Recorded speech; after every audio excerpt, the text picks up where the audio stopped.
It is full-on heating season. We've been flinging Blaze Kings out. What's the most popular we've been doing? The Sirocco 30 this week is our top hit. I'm going to tell you why. So Blaze King, of course, most efficient wood stoves on the planet. Clean as burns. I personally have a Blaze King Princess in my house because it's sexy mainly. And I'm going to show you that too. It's got the curves. And you know, when it comes to wood stove, curves are important. But that's not what we're talking about today. The Sirocco 30. The 30 series Blaze Kings get 30-hour burns. And that is, despite what the internet wants to tell you, smoldering fires. You are right. But it will consistently pump out heat for 30 hours in optimal conditions. Along with the Princess 32-hour burns. Most popular in the 30 series for sure. The best thing about the Sirocco 30, you're about $1,000 premium to go from the Sirocco 30 to the Princess. Is it worth it for the extra curves and appeal? Well, that depends how much you appreciate the curves, I suspect. But it's also a bit more of a traditional design. And I think that part of it is fairly appealing to some as well. It's more of a traditional wood burner look, not quite as many frills. The aesthetics are simpler, is the best way to put it. And it still has the performance of going to the Princess. The biggest thing I see with all catalytic stoves, not just these ones, is management of your bypass and controlling the thermostat. Of course, there's the manual, the perfect way to run these things. Most don't run their wood stoves according to the manual. There's life happening in there. You're not always going to be pumping this thing up to a maximum burn, getting it as hot as you possibly can for half an hour, 45 minutes every time you open this door and load the wood stove up. I don't, and I haven't had any issues or deterioration. I would say though that I do get creosote buildup, and that's because I'm not getting the flue temperatures as hot as the manual says. If you're cleaning your chimney on an annual basis, it's just not going to be an issue. I've never had an issue. Looking at this guy here, what I see, the most common thing is people not running the bypass handle correctly. And what I mean by that is they're going to get this guy up to 550 degrees, indicated by the active or inactive zone on this little springy doohickey here. Doohickey, word of the day. They're not letting it get into that active zone, and they're shutting it down early, which is going to cause this catalyst up in here. Not that, that's a screen, a guard. Let's get a better shot. The better shot, they're not getting the catalyst hot enough to engage and properly burn all the gases that are coming off the firebox, which is going to plug this up with particulates. It's going to be trying to keep this fire burning with restricted airflow. It's not going to be hot enough to sustain the cat in recombustion of all the gases coming out of the firebox. And then second issue, this bypass handle, a lot of people think that this is closed.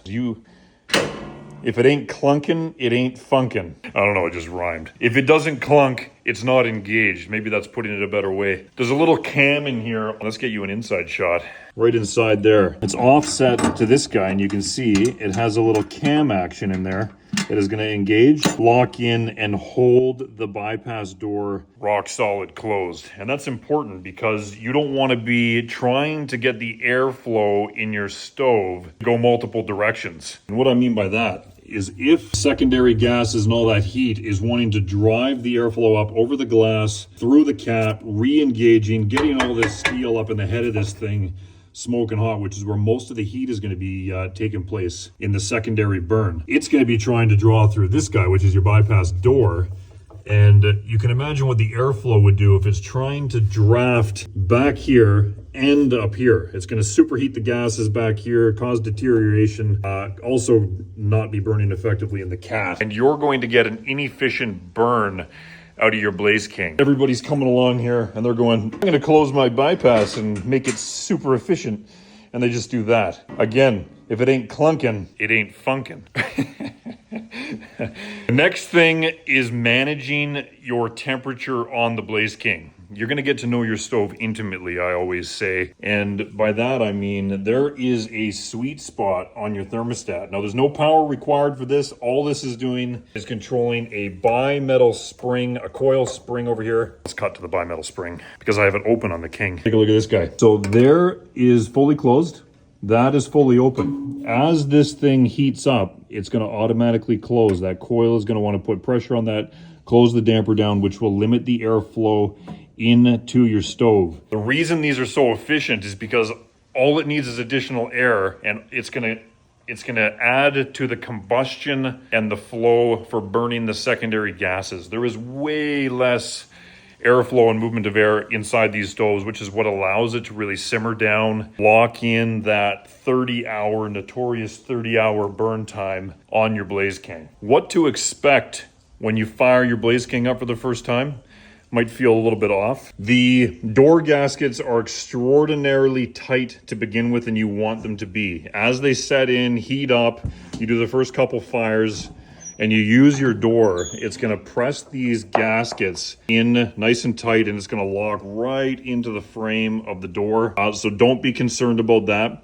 Give it, a month, 2 months, 3 months, and what you're gonna do is loosen off the set screws on your latch, and that'll give you the play to tighten it up, or if you're putting a new gasket on, will give you the ability to pull that out and reset it back to the standard setting. The more you know.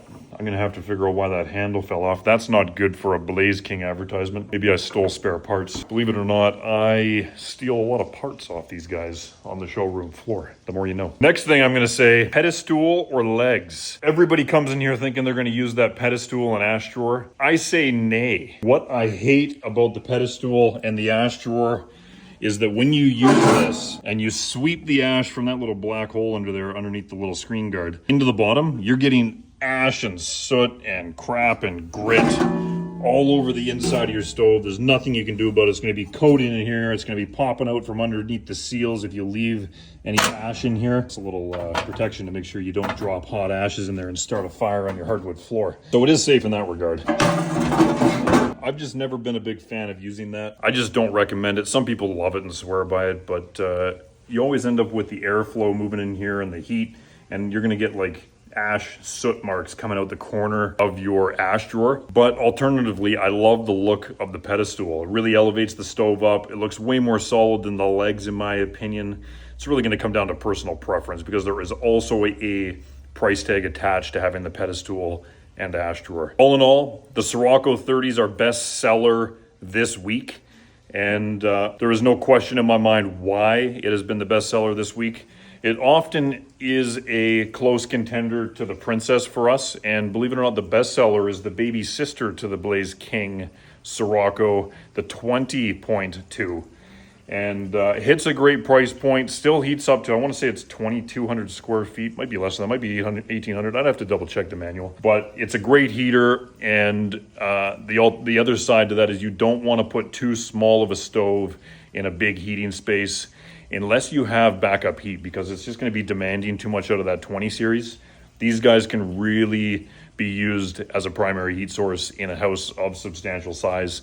Again, I have the Princess. I'm heating a very effectively 2,800 square foot home, stacked and open, so it works pretty well that way. But you want to make sure you spec it to the right size. If you put too big of a stove in too small of a space, you're going to be under firing the unit, and it's not going to be hot enough to properly, effectively draft.